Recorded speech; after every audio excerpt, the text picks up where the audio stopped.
Imagine working in the dental industry for 20 years and then making a dramatic shift in your career in your mid to late 40s because you see an opportunity to really help team members and businesses define what it means to have a healthy culture and also healthy benefits.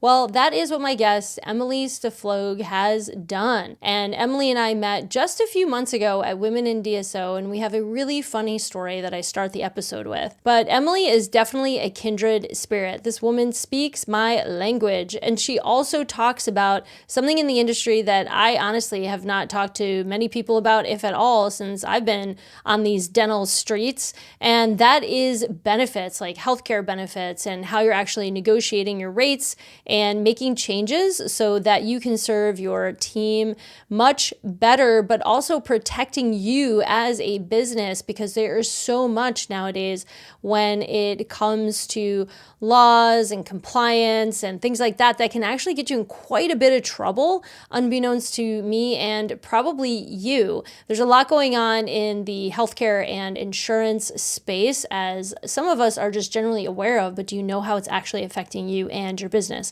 Well, we dive into that on today's podcast, and we also learn a whole lot about Emily and how making such a career pivot later on in her career and how she's showing up for it, and the changes and the inner work that she's doing along the way so that she can be super successful in her role and really digging into that passion that she has in what she's doing now. And this is the kind of stuff that I often talk about in my own coaching work and also in the Empowered Leadership Experience for Women in Dental. For those of you that are out there that are looking to make transitions in your life and work, Emily speaks to a lot of the same points and a lot of the coaching points that I'm super passionate about as well. So this was a fun conversation for me, and I'm really grateful and happy to introduce my beautiful new friend, Emily.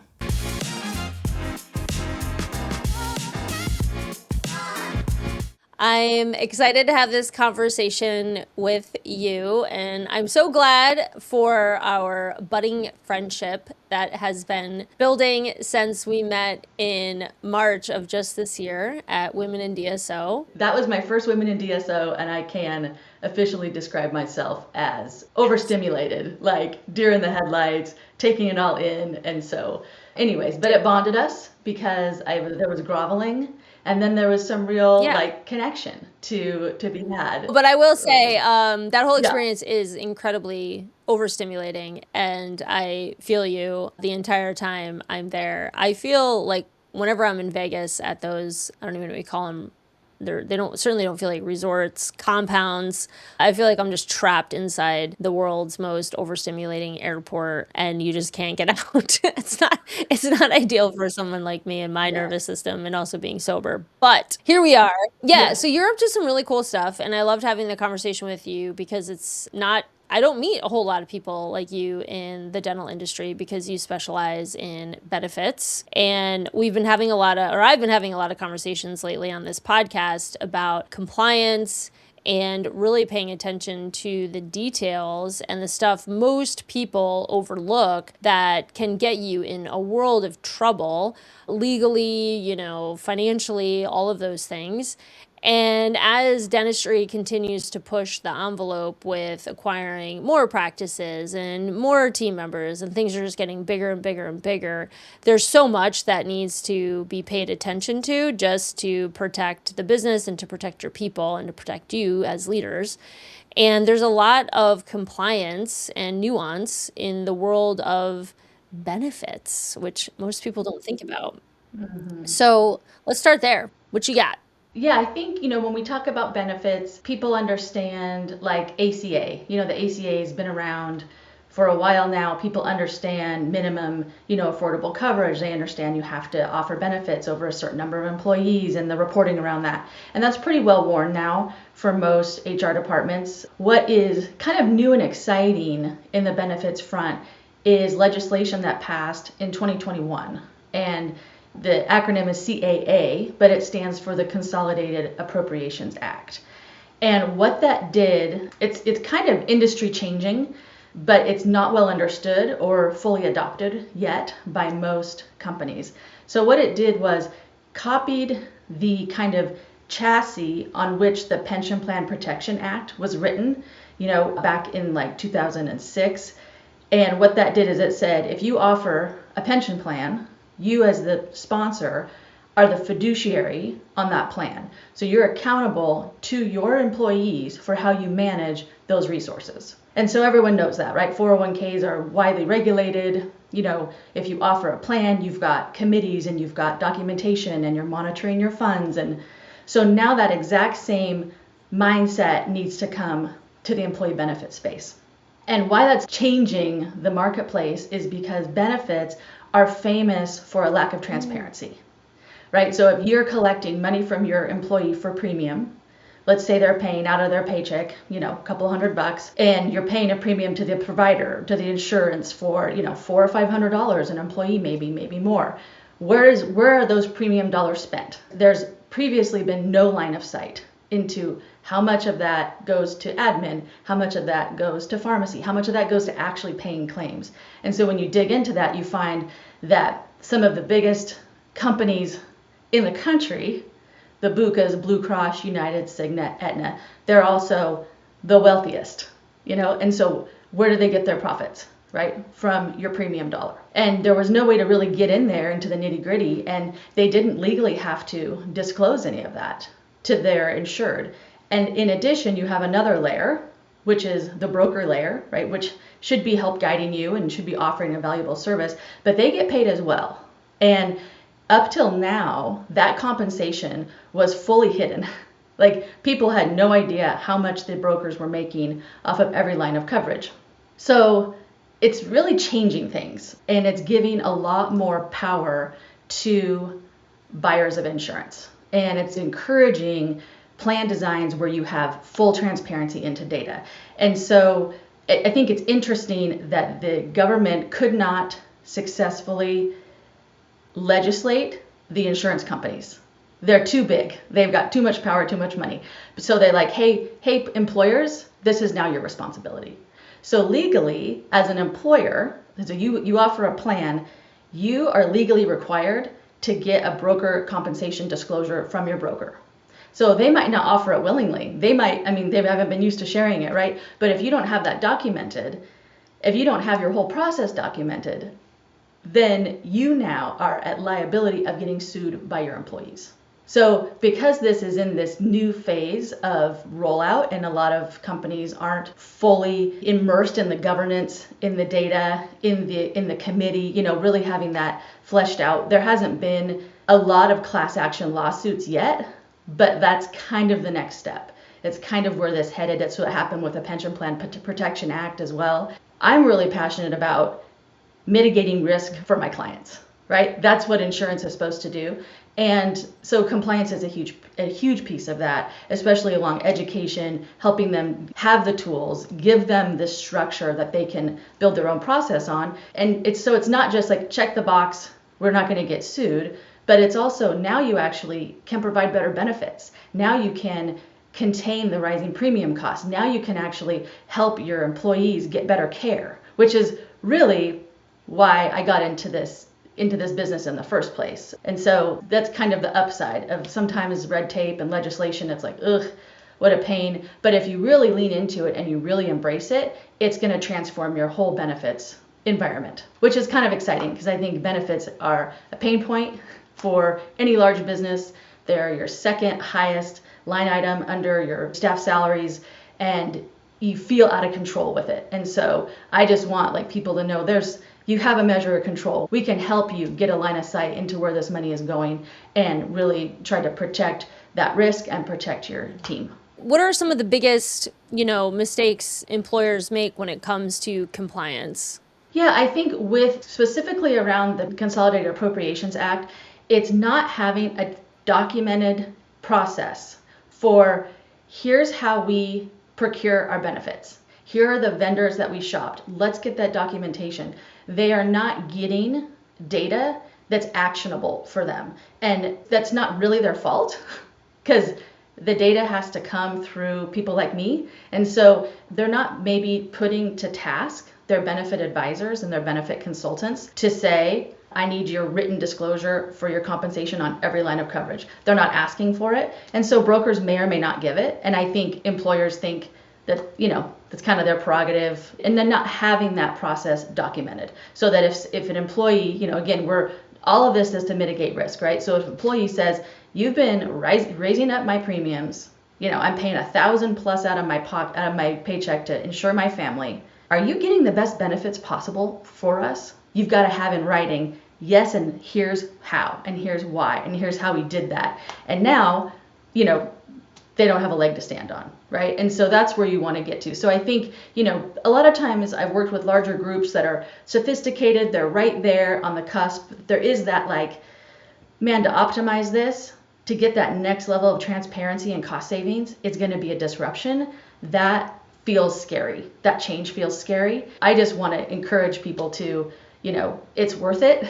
There's a way to do it. We're doing this with clients all over the country and they're benefiting from it. Yes, there's change. Yes, it is hard, but it's very possible with the right support. So I think it is kind of like that status quo, well, no one else is doing this, and when things are new, it can take a while for it to normalize. This is now the process. And interestingly, this litigation or this legislation applies to every single company that offers a health plan. If you have 2 people on your plan, you're the fiduciary and the same rules apply. Or if you have 2,000 people. So, for small HR teams, small businesses, it can be kind of a heavy lift and a little overwhelming. Yeah, that's wild. It's so interesting because obviously I've worked for companies in the past and you just get offered this benefit plan and you're like, okay, well, I guess I just pick my package, and more often than not, they suck. Most people complain about, their benefits. It's usually the bare minimum, but I don't think anyone ever questions the process from the employer. It's oh, these are what I'm being offered. I don't think they're that great, and a lot of people leave because of benefits, right? You hear that. I mean, I don't know. I'm a Gen Xer, so I know growing up, boomers were obsessed with benefits and it was always about their benefits and they always wanted to work for the government. Yeah. I grew up in upstate New York, so near the capital, Albany. So everyone that worked for the state, it was such a great big deal if you worked for the state because you had state benefits, and anyone that worked in any kind of government position, it was always about the benefits. Nowadays, people don't talk about benefits as much. I feel like that there's perks as far as culture and things like that. And of course, people want good benefits, and especially if you're starting a family and, the healthcare and stuff like that. But I almost feel like there's been this conditioning that we all just accept shitty benefits when it comes to healthcare, retirement, all that stuff. Almost like the boomers got the best of it. I'm not sure. And educate me, I could be totally wrong, but I feel like there's been a shift in sort of people's mentality about benefits. Is that true? Or? I mean, I feel that for sure. I mean, I'm a Gen Xer. My dad grew up, worked for the school district. His benefits, our benefits were insane. Those packages don't exist anymore, but you think about the cost of healthcare from the 90s compared to now, it's incomparable, right? So there's a lot of things that have complicated the landscape, made things ridiculously expensive. We have a healthcare cost crisis in this country. If you are not under a rock, that you're living it. And so I think that it can be kind of that learned helplessness. There's nothing we can do. The system's broken. We just have to do the best we can. And the reality is that healthcare costs a lot. Claims are going to happen. It's going to be expensive. I'm not here to say we've got a solution. It's going to cut your premiums in half and solve all the problems. But there are options and there are ways to design your plan and ways to structure it to get full transparency.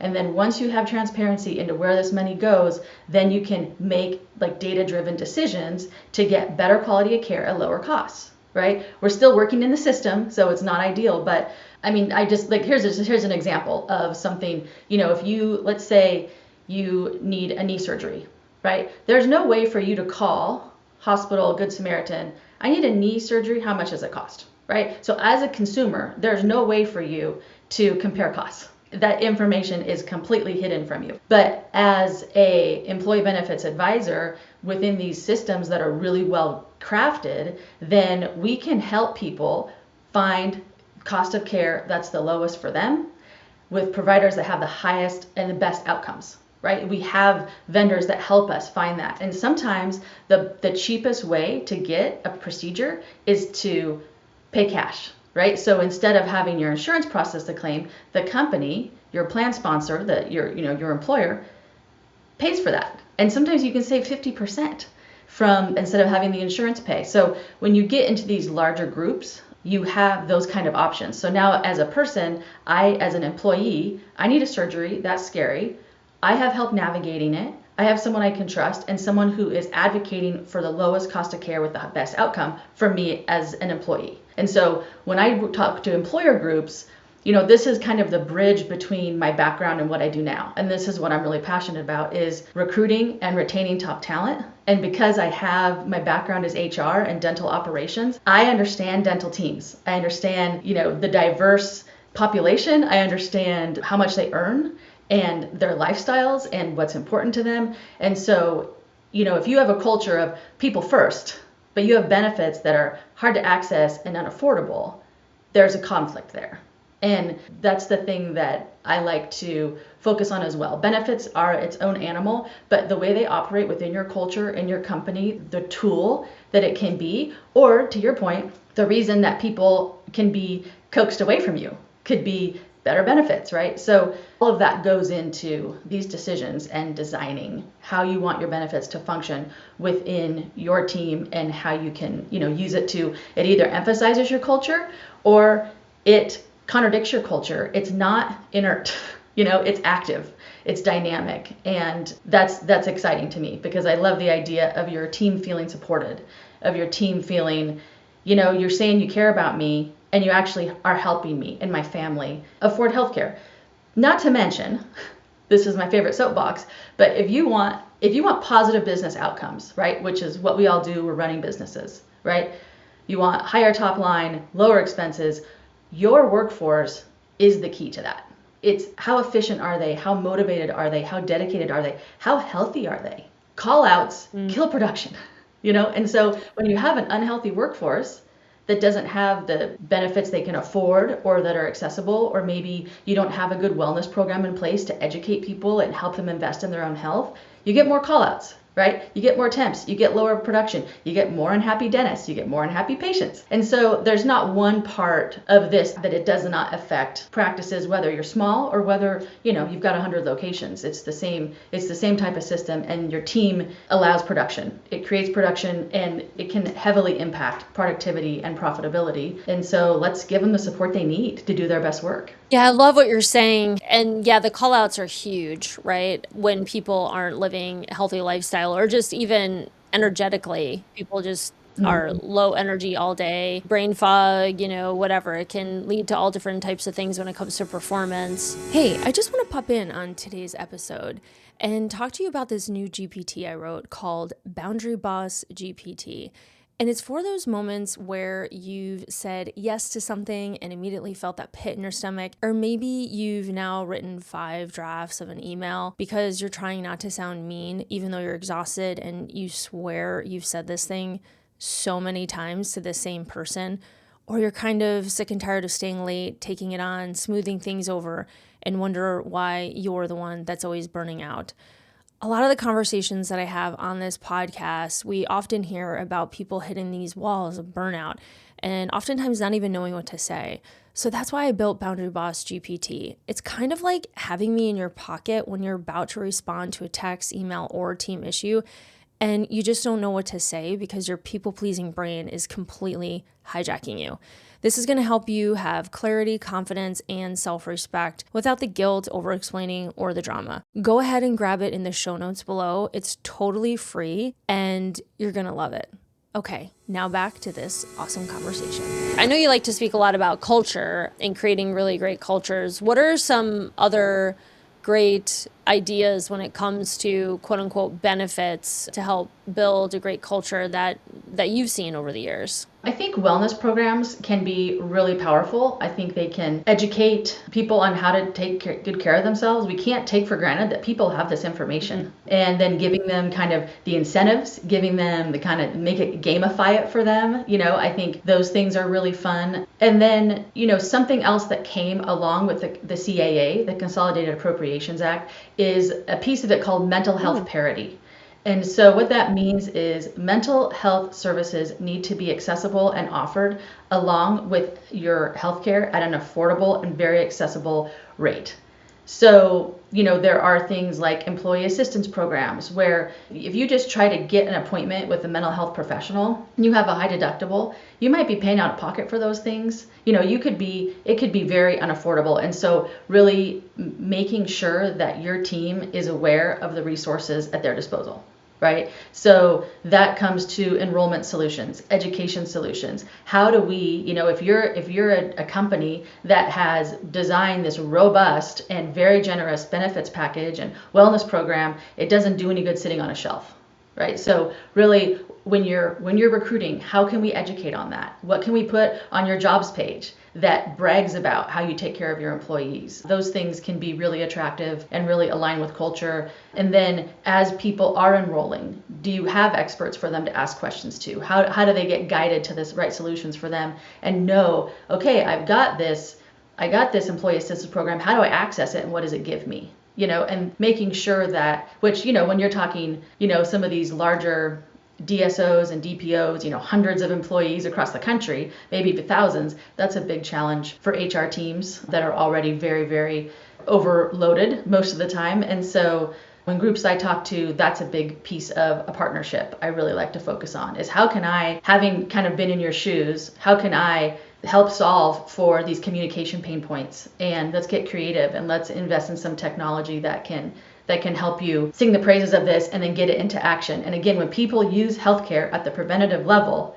it saves the plan money, right? So it's winning for business outcomes, it's winning for the health of your employees, for your culture, and then ultimately for your claims cost. It's worth the investment. It's worth the time, the energy to make that live and make that dynamic in your company. What do you think are some of the biggest misconceptions when it comes to like changing benefits? Because I know you were talking about communication and how to effectively communicate change. And if you have an advisor or support person that can walk you through making some of those changes. I know a lot of people get intimidated by that, these big changes. It seems like a giant organizational change and a huge lift. But what are some of the misconceptions there that you're saying, it's actually not as tough as you think it might be? Yeah, it's a great question. I think when we get into when you feel like you can't control a situation and you're just pulled to the status quo, or you're just almost apathetic, like there's nothing that can be done, that's when you start to look for all the reasons to keep things the same. And I will say that easy healthcare, plug and play, here's your card, give it, here's your copay, it's easy, the claims come through, we don't know where the money goes, we don't have to worry about it. That's expensive healthcare, right? That's the most expensive, but it's the easiest for HR teams. It's the easiest for employees to understand. And that honestly probably works okay if you've got 25, 30 people on your plan. But as you get to 100 plus people on your plan, you end up, those premiums become so heavy and those fixed costs become so heavy that they'll actually keep you from scaling the way that you want to scale. And so sometimes you've got HR teams, they're dealing with the headache. And then you've got CFOs, you've got the CEOs trying to drive growth and scale. And sometimes there's misalignment there. And I think the message is this has to be part of the scaling strategy. It's got to be part of the conversation before it breaks. And sometimes it's an afterthought. And so making this, and when you start, maybe you've got 25 people. Well, you don't have the same healthcare options at 25 people as you do at 200. Things change a lot. And so what I would say is in people's mind, they're like, healthcare is broken, it's expensive, it's not worth it. And I just it's worth it. There is money on the table that is worth grabbing up for a little extra work and a little extra communication and maybe a little discomfort because it is a little bit more sophisticated than pay my premium, here's the card. And, really partnering with companies that specialize in that type of complex design, make it doable. I mean, there's so many companies, especially middle market and larger across the country that are doing this successfully.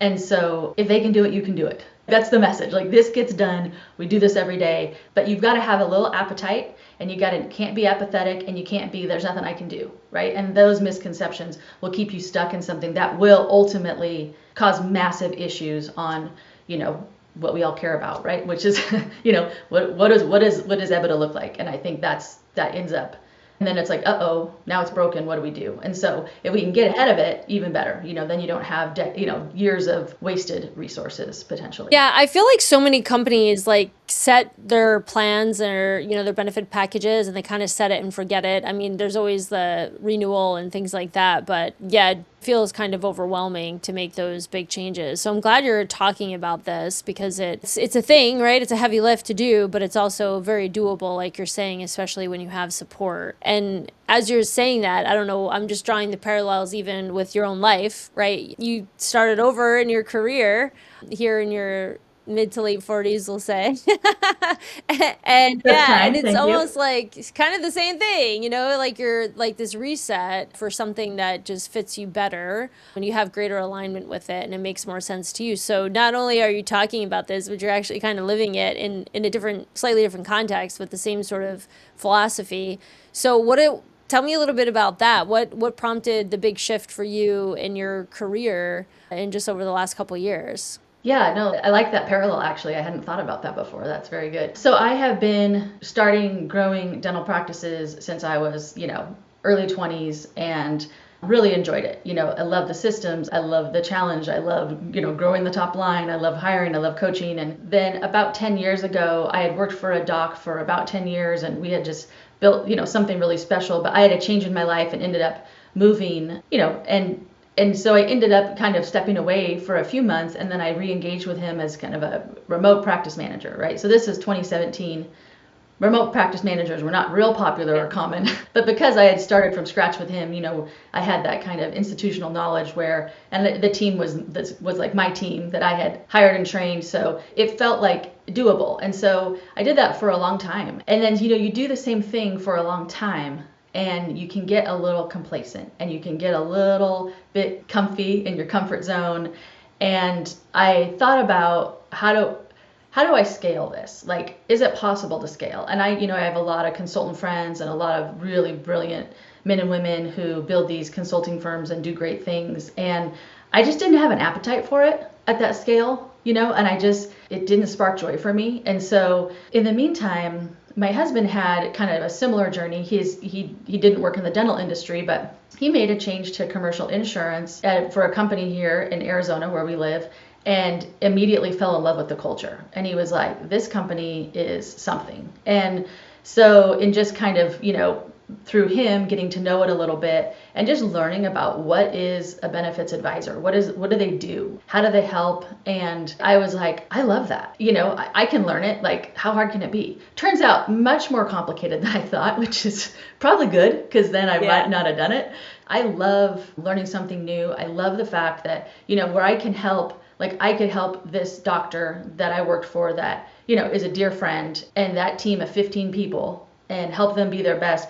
Or how can I scale that to help HR teams all over the country, to help them focus their center of genius to help bring out the best in their teams, which is what HR ultimately, we get bogged down with a lot of legal and a lot of red tape, but like literally, like we want to get the most out of our human resource. Like that's the true gift of an HR person. So I felt like it's not a direct alignment, but in my brain it made sense, like if I can do that and if I can do this at a level. So then coming into this, always been at the like private practice world, entering the world of DSOs was, like at Women in DSO, and just as I've gotten to grow my network and learn about the different variations of these companies and the ownership and their challenges, and they all have different culture. I'm like, the world's my oyster. I mean, there's so much here. And I feel like in this space, I don't know if people would rather have a benefits advisor that is very skilled in operations and HR and dental or not.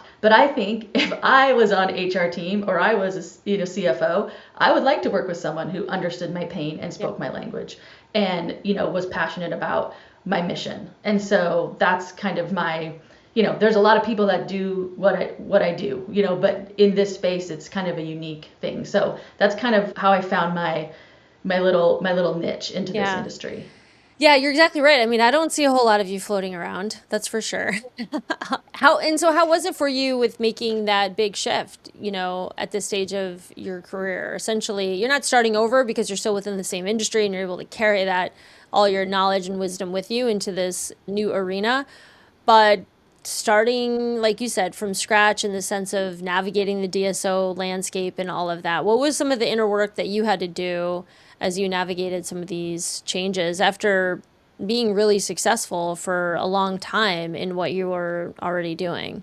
That's why, you don't get growth without change, because it was the inner work that was the most trying, but also most rewarding. So I would say coming in, I came in a little overconfident, came in a little hot, which is not out of off brand for me. That's kind of my MO. But like quickly, you get humbled. And so understanding what humility means, vulnerability, and then finding those mentors, those people who have the career that you want to have, right? The people that inspire you, the people that are pushing the boundaries in the way that you want, and then partner with them, teach me, and just that constant curiosity. I think that's a piece of me that kind of was dulled down when you do the same thing 25 years. And my curiosity kind of like was down. And so I kind of had to awaken that curiosity. What are the right questions to ask? And then when you have the moments where you're like, I'm never going to break through. Like, how is this ever going to work? Who would ever hire me? It's like those are those imposter syndrome, that voice that you have to quell. And you have to just say, like, what I say is if someone else can do it, why can't I?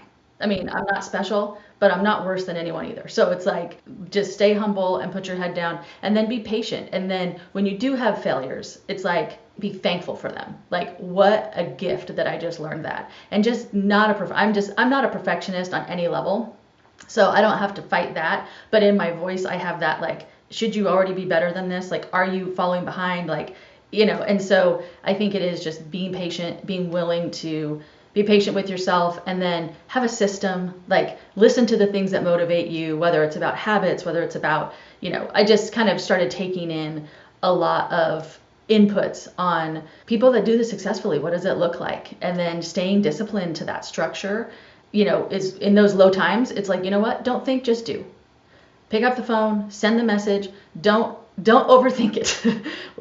Is this right? How is this going to come across? It's going to be what it is. But if you get stuck in overanalysis and fear of those things, you're never going to shine through who you are. And no one's ever going to get excited about working with somebody who's terrified to open up and be themselves. And so those were just some great lessons. And I've been so fortunate that I've had in this industry fellow vendors and people just be like, come alongside. I'll make introductions. Like, it's incredible. Like, I love this industry, although cold outreach is frowned upon. Like, I understand it's not great, but it's like when you get in person, people really are open. And then within my own organization, I've had great mentors who are like, you've got this. And I'm like, well, you're good at it.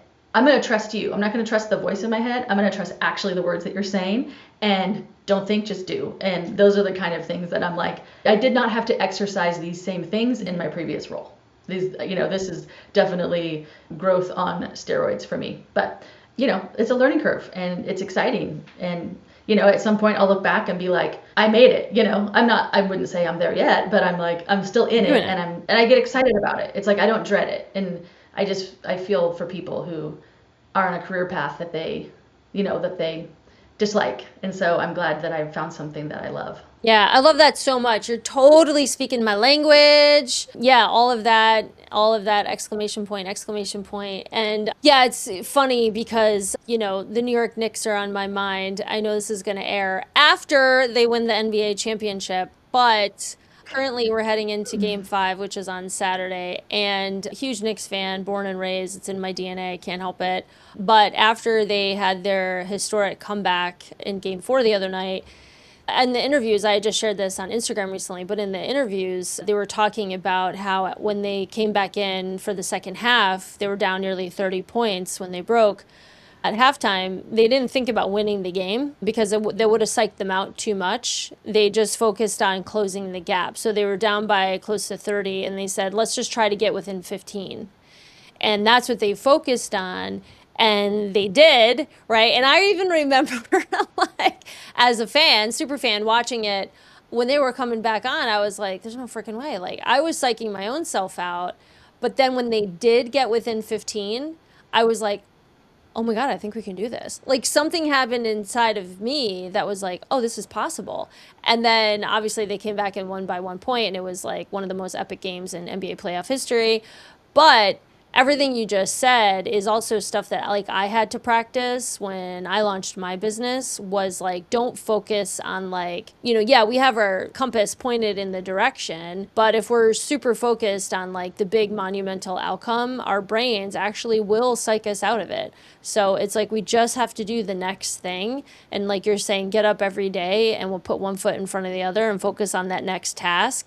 And I do this in recovery work too, obviously, because everyone knows a day at a time at this point, I'm sure. But, they talk about that in recovery, like take it a day at a time. And then I always say, and then days become weeks, weeks become months, and then months become years. And then all of a sudden you have like decades of sobriety and you're like, holy shit, my whole life is completely different. And that happens in almost everything, right? When we lift weights, when we work out, who I am today, a year later after working with my trainer, is way different than who I was when I started. I could barely like move my freaking hips when I started. Now I'm like doing all kinds of stuff, right? And mobility and all that jazz. But yeah, I love everything you're saying, and I think that's going to resonate with a lot of people because more people than we realize are in transition, whether it's within the organizations they're in or switching something entirely, into something different. And I love that you're taking these leaps at this point in your life and in your career, because I think a lot of people will be afraid to do it or psyched out. But also as fellow Gen Xers, we were taught to stay in these because our parents were lifelong, like in their careers. They didn't move. They found the job and they stuck with it till the day they died. And I think for us, it's like, making changes in our 40s or even our 50s, it seems like so counter what we've been indoctrinated into. And so it really takes a lot of courage and a big shift to make that happen. So that's pretty rad. And I'm excited to follow you on your journey. There's one way to fail, and it's to quit. That's it. That's the only way to fail. And so the person that has control over whether you stay or whether you quit is you, And so whatever it is, I think that's the piece where when we get perfectionism, when we get, in our own head, we get disappointed with ourselves. It's like, quitting is the easy way out, and then that's how we stay stuck. And I think for some of us, it's really easy to do that in our personal lives, but then maybe our professional lives, we stay stuck. Or like for me, maybe my personal goals, I'll get stagnated, but like at work, I'm just going to kill it, right? And so you can take that lesson and I can look and say, wow, look at this hard thing I did. And now here's a hard thing I want to do in a different area of my life. And now I have that self-efficacy, that belief that I can make things happen. And that's a superpower for any of us, right? It keeps us from feeling stuck, from feeling stagnant, from feeling like a victim of our circumstances, all the things that can weigh us down. And in this journey, about 4 months into when I started this new adventure, on a personal note, my mom went into hospice. And so the first really 6-8 months of trying to learn this new thing and get momentum, I was, caring for my mom who then passed away in last year. And so, in the moment, I'm like, could this be worse? Of course I had to feel sorry for myself. Like there's the terrible timing, terrible tragedy. I can't put the effort into this that I really want to right now. And I just is like, but then if I could reframe that and be like, okay, there's gifts here. There's gifts here. I'm doing 2 of the hardest things that you do in your life, and I'm doing them at the same time. So that's kind of a little bit of a gift, because when this is over, now I can have some relief. I kind of go into a happier season, and so, but having to reframe that was so important for me to say, woe is me. It's like, right. I mean, it's terrible. Losing your parents are terrible. It's, it's a hard thing, and we all go through it, at one time or another. But I think that to be like, okay, this is your perception of this is going to dictate how you live it. And right now, your goal is survival, and then regroup and reorganize once you get through this. And I'm fortunate to work for an organization that is people first and says, listen, there's nothing more important than what you're doing right now, gave me the room I needed. And then, as time is going and I'm, finding my footing and really getting momentum now, it's like, it feels like the time is right. So that's just examples of, you can't foresee that. I wouldn't have started a new gig knowing my mom was going to hospice. Like, who would do that, But here we are. So, but I don't regret it. You look back and say, wow, what a gift that I learned these things. And so that's just the benefit of living life for high stakes and trying to do something that's valuable to you.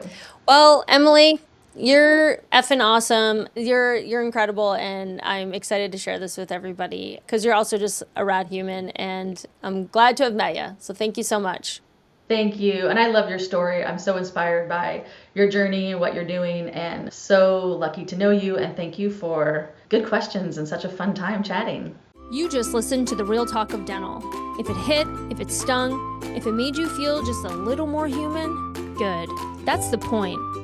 This isn't about fixing practices, it's about healing people. And if you're brave enough to show up real in this industry, you're my kind of leader. Subscribe, call in, send your wildest workplace confession. And most importantly, don't clean up for anyone. The mess, that's where the magic lives. We'll see you again on the next episode.